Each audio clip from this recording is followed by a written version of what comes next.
تعرف ان كاس العالم اتسرق؟ الله، امتى وازاي؟ واللعيبه رفعت ايه ما دام الكاس اتسرق؟ انا بوعدك ان دي اكتر قصه مشوقه هتسمعها في حياتك. اول مره اتسرق فيها كاس العالم كانت سنه 1966، اول مره، لان في مره تانية الصراحه احلى بكتير من المره الاولانيه، وما تقلقش الاتنين هحكي لك عنهم النهارده. المهم الكاس اتسرق منين؟ من بريطانيا، اللي هي كانت الدوله المستضيفه لكاس العالم وقتها. قبل الدوره ما تبدا بكام شهر، بالتحديد يوم 19 مارس 1966، بريطانيا عملت معرض عرضت فيه بعض الطوابع النادره، وعرضت فيه كاس العالم كده على جنب، يعني تعمل دعايه والناس تيجي تتفرج وتتبسط. ثانيه واحده، هو ايه ده اصلا؟ ده كاس العالم وقتها اللي اصلا ما كانش اسمه كاس العالم، كان اسمه كاس النصر، جائزه بطوله كاس النصر، لان الست اللي عليه دي هي نايكي الهه النصر عند الاغريق. ثم في سنة 1946 اتغير الاسم وبقى كاس جون ريمي. جون ريمي هو رئيس الفيفا وقتها، ويعتبر الأب الروحي للبطولة دي، لأن هي قبليه كانت مجرد فكرة غير منفذة، لكن لما بقى رئيس الفيفا عمل مجهودات كبيرة جدا عشان خاطر البطولة دي تطلع للنور وتفضل بتقام لحد يومنا هذا.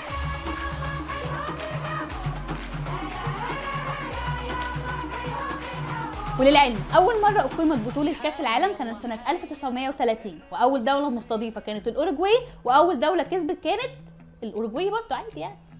نرجع لموضوعنا. تاني يوم اللي هو يوم 20 مارس الكاس اتسرق ازاي؟ محدش يعرف. طب الطوابع اللي معاه اللي هي اغلى منه مليون مره، لا ما اتسرقتش، هو الكاس بس. طبعا الدنيا اتقلبت والدنيا كلها بتدور على الكاس.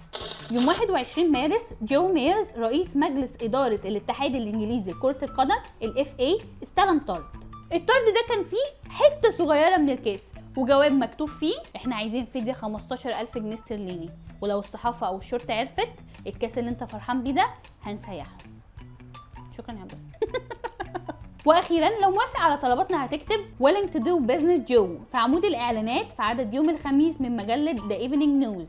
امضاء جاكسون. شغل حسابات ومافيا كده ما فيهوش هزار يا جماعه. خليني اختصر لك الحته دي واقول لك ان جو ميرز خد جاكسون على قد عقله وعمل له كل اللي هو عايزه، بس طبعا كان مبلغ الشرطه وجايب فلوس مزوره، وفي الاخر جاكسون اتقبض عليه. يبقى الكاس رجع. لا طبعا جاكسون ده طلع واحد اسمه ادوارد بيتشلي. ادوارد ده كان سارق هاوي وتاجر عربيات مستعمله. قال لهم يا جماعه انا ماليش دعوه بحاجه، انا في واحد دفع لي 500 جنيه استرليني وقال لي اعمل عليكم الشويتين دول، وعامه يعني اللي ورا سرقه الكاس واحد اسمه ذا بول. مين؟ ذا بول.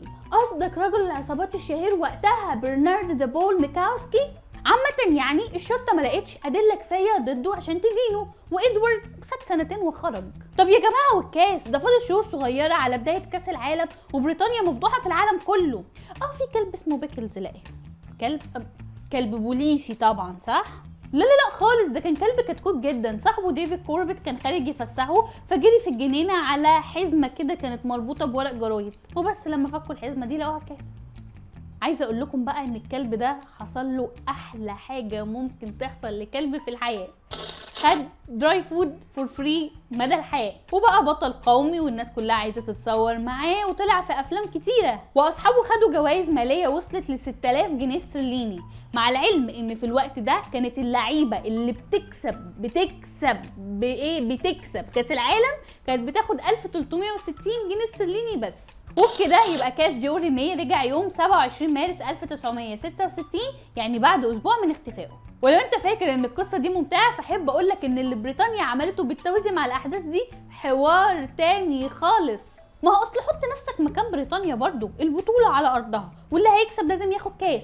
طب كانوا هيعملوا ايه بقى لو كان الكاس الاصلي مرجعش؟ هيعملوا كاس مزور ويتلخبط مع الكاس الاصلي، يعني هو يتلخبط بالغلط او مش بالغلط او مش هتلخبط اصلا. بص احنا هنعرف مع بعض دلوقتي.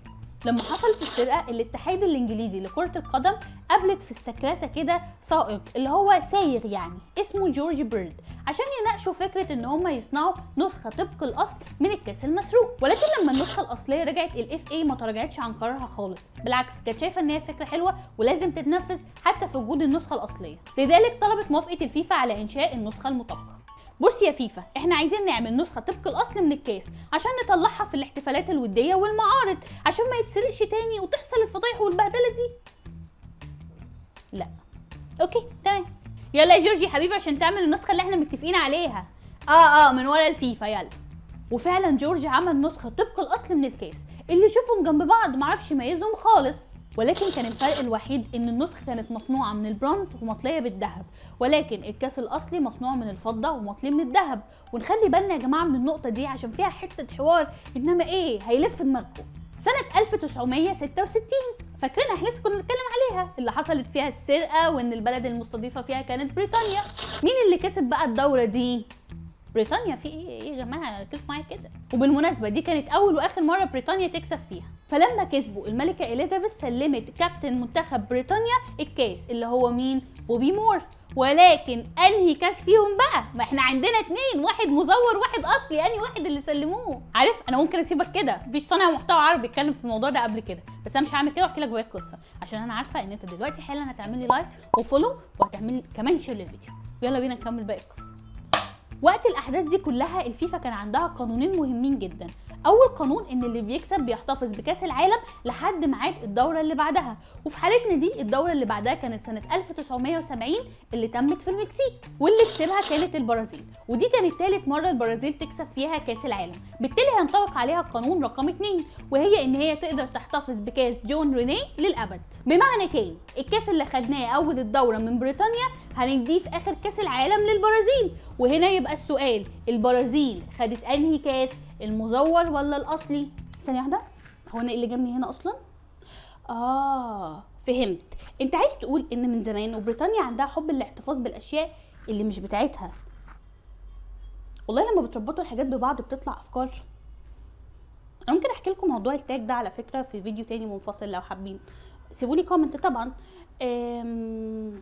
ممكن تنفعنا النقطه دي النهارده في قصتنا عن الكاس. ممكن بقى ترجعوني قصتي للكاس عشان اكمل لكم اللي حصل. ايوه كده، نرجع للكاس. عشان نعرف الكاس ده الاصلي ولا المزور محتاجين نمر على السرقه الثانيه لكاس العالم، وهي حرفيا جمله واحده. الكاس اتسرق من مقر الاتحاد البرازيلي لكره القدم في مدينه ريو دي جانيرو يوم 19 ديسمبر سنه 1983، يعني بعد 13 سنه من فوزهم بالكاس. وبس كده. اصل البرازيليين اللي بالمناسبه اتريقوا على الانجليز لما اتسرق منهم الكاس، قالوا احنا هناخد الكاس وهنعرضه في صندوق زجاجي مقاوم للرصاص. اول حراميه قالوا لهم نسيتوا ظهر الصندوق يا برازيليين، اصل ظهر الصندوق كان خشب. يا ريت يا جماعه ما اتكلمش في الموضوع ده عشان كل ما بفتكره بيجي لي خنقه.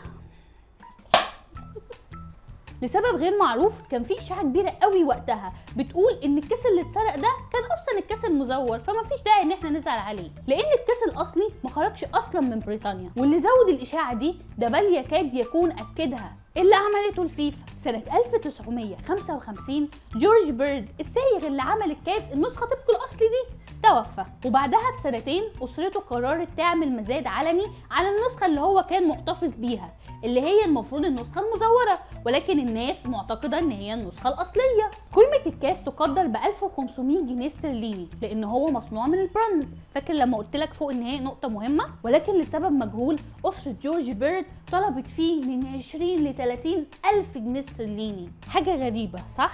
بس الاغرب ان الكاس اتباع ب 254500 جنيه استرليني لصالح مين يا حضرات؟ لصالح الفيفا. طب ايه اللي يخلي الفيفا تشتري تمثال مزيف برقم زي ده الا لو هي عارفه؟ شوف انت اللي قلت مش انا. على ما يبدو ان الفيفا نفسها كانت شاكه في الامر، ولان قبل المزادات مش بيبقى فيه اي مجال لفحص البضاعه، فالفيفا ما كانش عندها اي حل تاني. طبعا انت متخيل الفيفا عملت ايه اول ما العطا رسي عليهم؟ طبعا فحصوا الكاس ولقوا ان الكاس اللي معاهم الكاس المزور، وان اللي اتسرق كان الكاس الاصلي. وبكده يبقوا الفيفا في موقف لا يحسدوا عليه، لان هم مش عارفين يتبسطوا انه ما اتضحكش عليهم من الاول، ولا يزعلوا ان دفعوا ربع مليون جنيه استرليني في كاس برونزي، ولا يزعلوا ان الكاس الاصلي اصلا مسروق. وللعلم لحد دلوقتي محدش يعرف الكاس ده فين. وفي النهايه هيتبقى سؤال واحد بس غير مجاوب عليه، وهو فين كاس جون رينيه؟ في اللي بيقول ان هي مؤامره، وفي اللي بيقول ان هو اتسيح واتباع، وفي اللي بيقول انه موجود لحد دلوقتي وسليم كمان، ولكن بحيازه رجل عصابات. قول لي انت ايه رايك؟ لو حبيت محتوى الفيديو ادعمه بلايك وشير مع اصحابك القصه دي، ولو حابب تقدر تدعمني انا بفولو على الانستجرام والتيك توك. هل قبل الفيديو ده كنت